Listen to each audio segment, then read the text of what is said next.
Ok, donc salut à toi et j'espère que tu vas bien. Et aujourd'hui, petite vidéo sur comment faire tout simplement ce bouton en HTML CSS.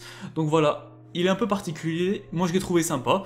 Donc à toi de me dire ce que t'en penses et c'est ça qu'on va refaire durant la vidéo. Ça va pas être très compliqué, mais on va refaire ça.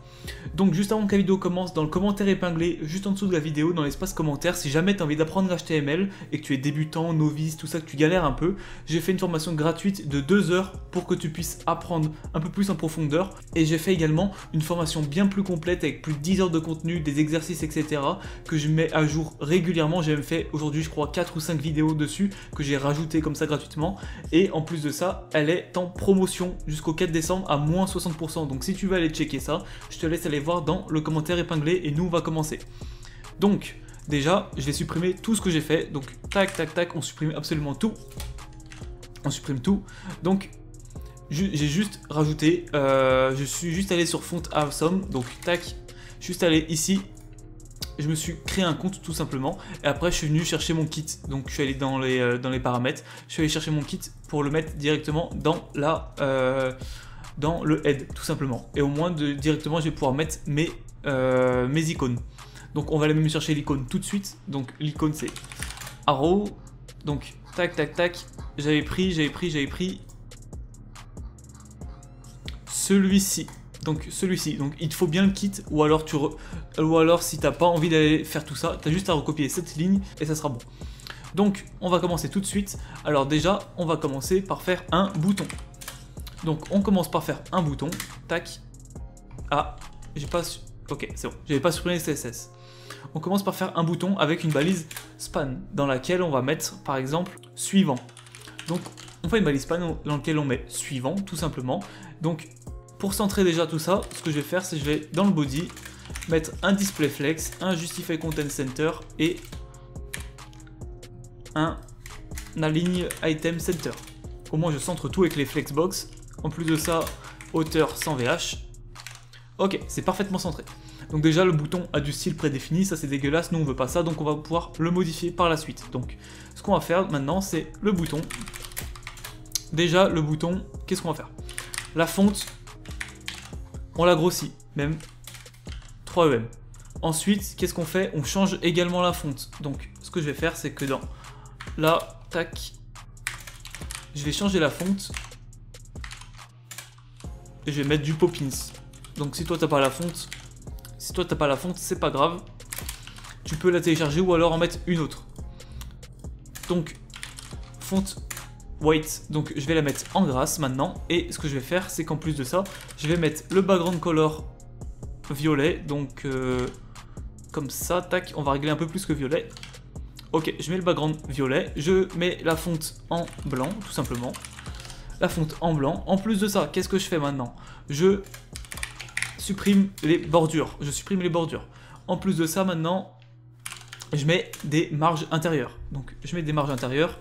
Donc, en hauteur, par exemple, 10 pixels et en longueur, je sais pas, 20 pixels. On va voir ce que ça donne. Hop. Ça me paraît un peu petit. Je pense que c'est déjà un peu mieux.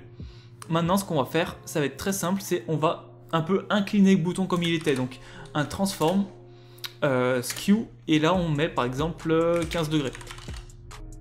C'est inversé, moins 15 tout simplement. Super. Maintenant on va aussi mettre un curseur pointeur. Au moins on a la petite main qui se met quand on passe la souris dessus. Et maintenant qu'est-ce qu'on va faire quand on passe la souris sur le bouton? On veut que le bouton s'agrandisse. Donc on va faire bouton hover, donc quand on hover le bouton, quand on passe la souris sur le bouton, tout simplement, il y a un padding à droite qui se crée de, par exemple, 80 pixels. Tac, tac, tac, super. Maintenant, je vais mettre une transition pour rendre le tout un peu plus smooth, donc voilà. Et ce que je vais faire également, c'est que je pense que je vais un peu agrandir les paddings, peut-être. Tac, tac, tac. Ok. Ce que je vais faire également maintenant, c'est que je vais mettre une flèche. Donc je vais mettre la flèche, donc j'ai juste à copier le i ici. Donc tac, tu vois que j'ai bien ma flèche qui s'est mise. Donc ce que je vais faire, c'est que je vais pas la laisser comme ça, je vais mettre dans une balise. Donc je vais compartimenter, donc là je vais mettre une balise qui va s'appeler avec une classe arrow, donc une balise div. Et là je vais mettre ma première flèche. Donc Je vais même pas la mettre dans une div, je vais la mettre dans une span. Au moins on aura l'attribut inline pour pouvoir mettre la flèche juste à côté de suivant. Et ce que je vais faire, c'est que je vais pas en mettre une seule, je vais en mettre 3. Je vais en mettre 3 pour pouvoir que quand on passe la souris dessus, il y en a 2 autres qui sortent de la première et au moins on verra les 3. Donc ce que je vais faire maintenant, ça va être très simple, c'est que je vais dire déjà à mon span arrow d'avoir une petite marge entre le suivant et la première flèche. Donc span arrow, donc on colle bien le span et le arrow. Et là je vais dire margin left 20 pixels. Ok, ça me paraît pas mal. Ça me paraît pas mal du tout même. Voire même un peu plus, 25. Ok, nickel. Donc maintenant ce qui va se passer, c'est que on va mettre le span arrow en position relative.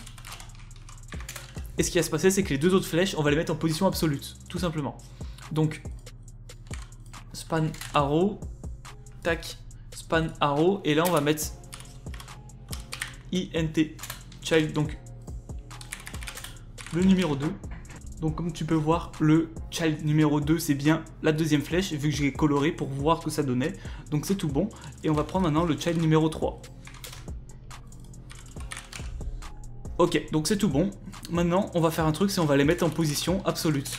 On va les mettre en position absolue, super. Ce qu'on va faire également, c'est que, j'avais pas remarqué, mais la flèche est aussi inclinée vu qu'on a mis un transform à notre bouton. On va faire l'inverse justement, c'est-à-dire qu'on va mettre un transform à notre arrow, mais dans le sens inverse, pour que la flèche soit droite. Donc pourquoi ça fonctionne pas?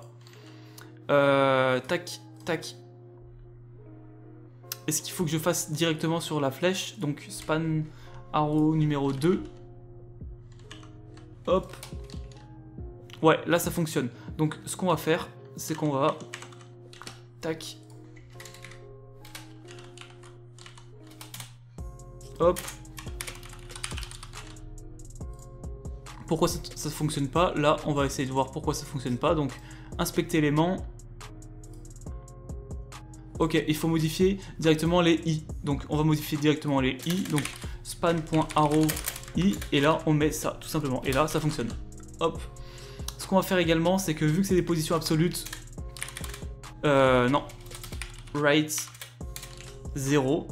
Ok, super. Et également, ce qu'on va faire, c'est qu'on va mettre un top...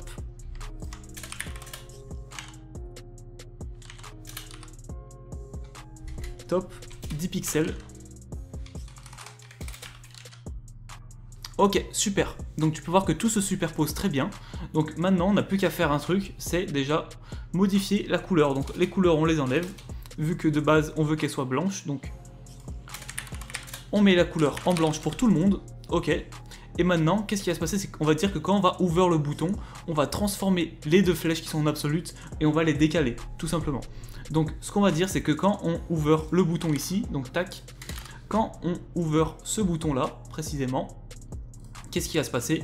Non, pas de padding, on va prendre directement les i, donc le i numéro 2 dans un premier temps, et on va lui dire transform. Non, on va même pas lui dire transform, on va directement lui mettre un right, par exemple, moins 20 pixels. Et là, tac, tu vois que la flèche se décale. On va faire la même chose pour la numéro 3. Mais cette fois on va mettre moins 40. Et tu peux voir que ça se décale très bien. Donc le padding est peut-être un peu grand. Ok, nickel. Donc maintenant il faut ajouter une transition à ça parce que là c'est pas beau. Donc transition dans le i. Donc transition, on va mettre 0,2 secondes pour voir ce que ça donne. C'est parfait, vraiment c'est parfait.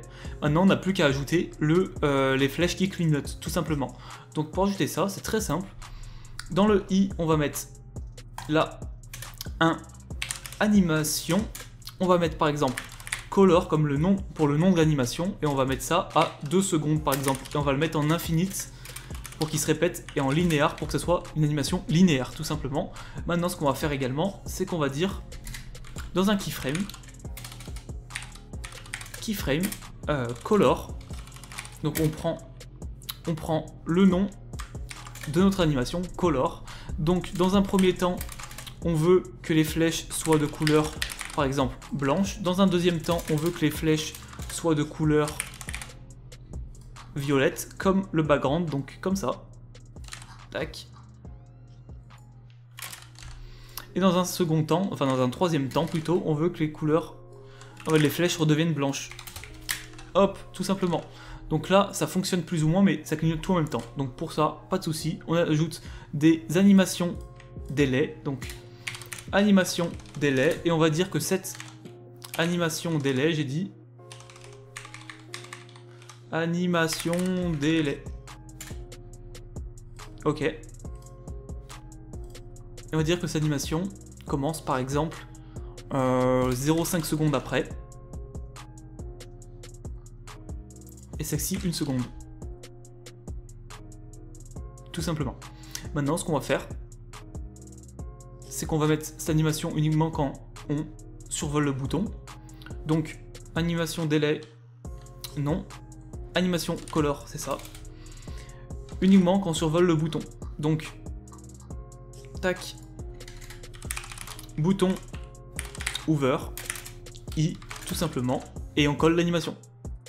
Au moins, ça fait uniquement l'animation quand on survole le bouton. Maintenant, on n'a plus qu'à faire un dernier truc, c'est un box shadow, tac, 15 pixels, 0 pixels, et là, on met par exemple black. Au moins, on a notre ombre sous le bouton, et quand on va survoler le bouton, tout simplement, donc bouton over, où est-il? J'ai pas de bouton over, ah si, ici. L'animation va se transformer en jaune, et en plus de ça, elle va grossir, tout simplement. Donc voilà comment faire un bouton très facilement, vraiment ça m'a pris quoi, 10 minutes, pas plus. Donc si ça t'a plu, n'hésite pas à me le dire en commentaire, n'hésite pas à t'abonner, n'hésite pas à liker. Si t'as des remarques à faire, dis-le moi en commentaire, je lis tous les commentaires et je réponds à tous les commentaires en plus.